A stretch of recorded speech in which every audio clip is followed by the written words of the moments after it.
adik-adik sekalian, bertemu lagi dengan saya Rini Febriani.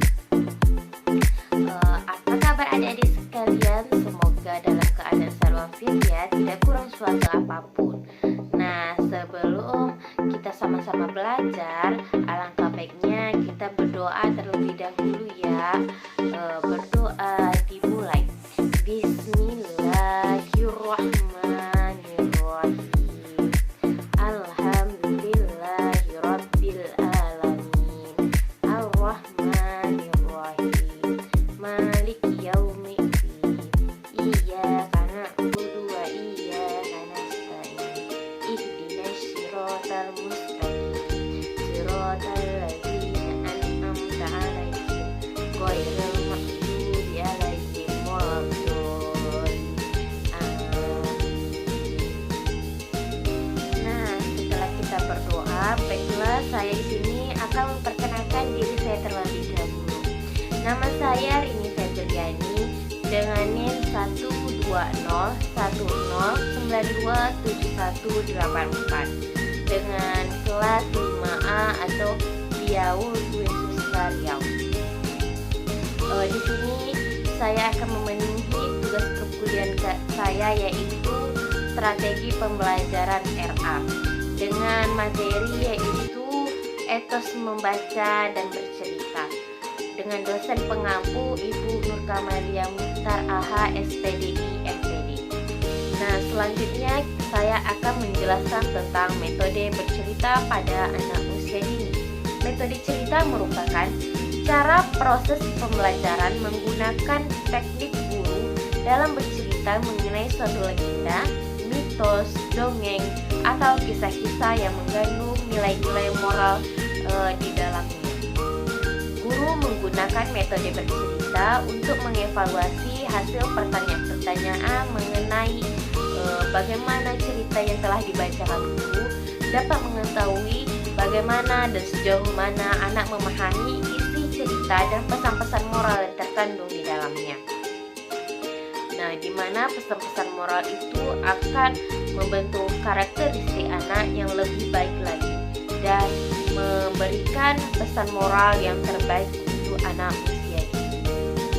Metode bercerita menurut para ahli, menurut Gordon dan Borwe dalam Moskali Chaton Isjoni 2014. Bercerita merupakan cara untuk meneruskan warisan dari satu generasi ke generasi berikutnya.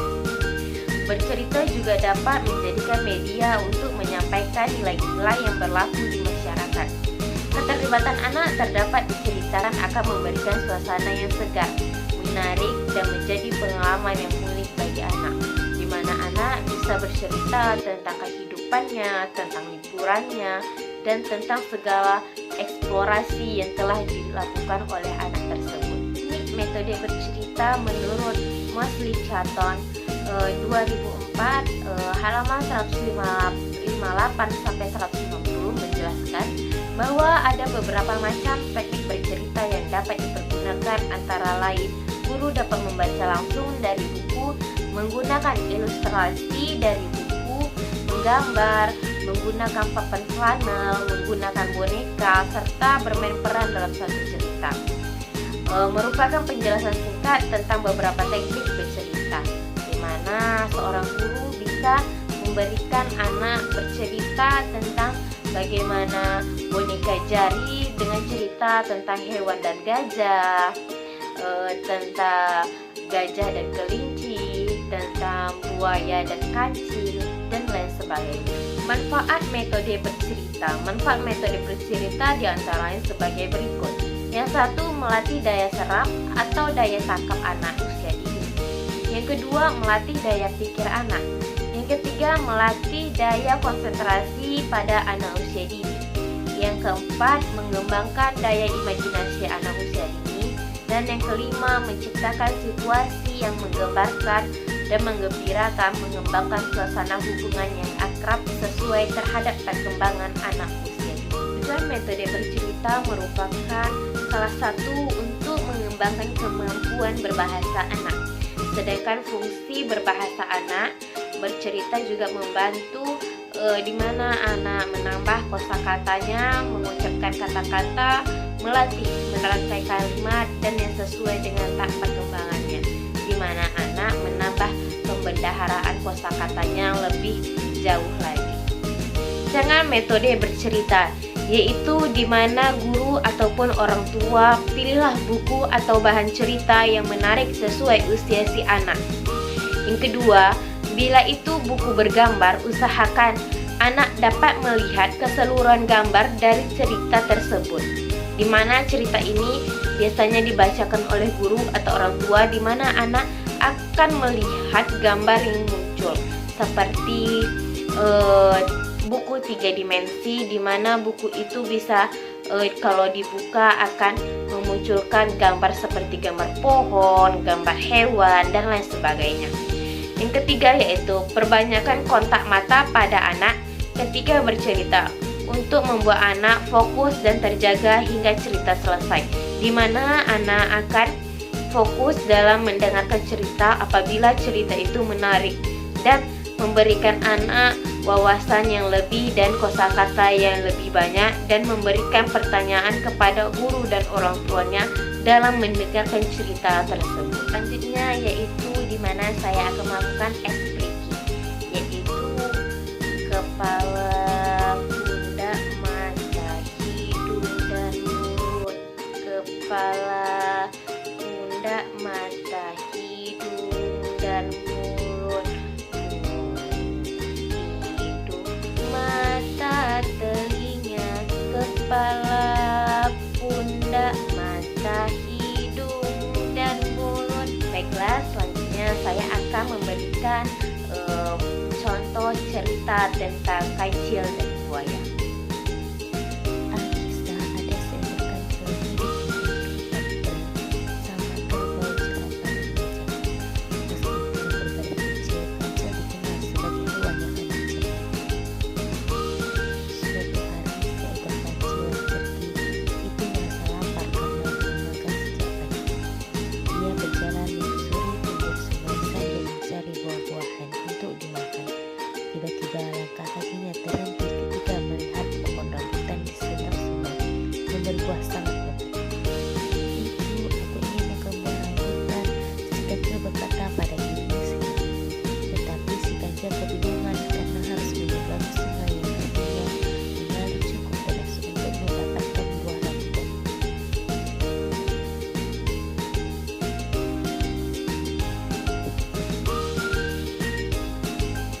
Tiba-tiba terdengar suara dari pinggir sungai. "Oh, hai kancil, apa kau kali ini tidak akan lepaskan?" teriakan seekor buaya. Kancil yang kebingungan. Akhirnya si kancil tidak menyangka bahwa ia sudah dikepung oleh seekor buaya yang sedang kelaparan di pinggir sungai. Kancil tidak mampu melihat keberadaan buaya-buaya tersebut karena sibuk mencari cara alih dari para buaya yang sedang lapar di pinggir sungai. Tiba-tiba terdengar suara di pinggir sungai. "Hai kancil, bagi apa kau?" Kancil tidak memperhatikan keberadaan buaya tersebut karena sibuk mencari apa yang bisa dipeganginya untuk pinggir sungai.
dari video saya. Jangan lupa like, komen, dan subscribe.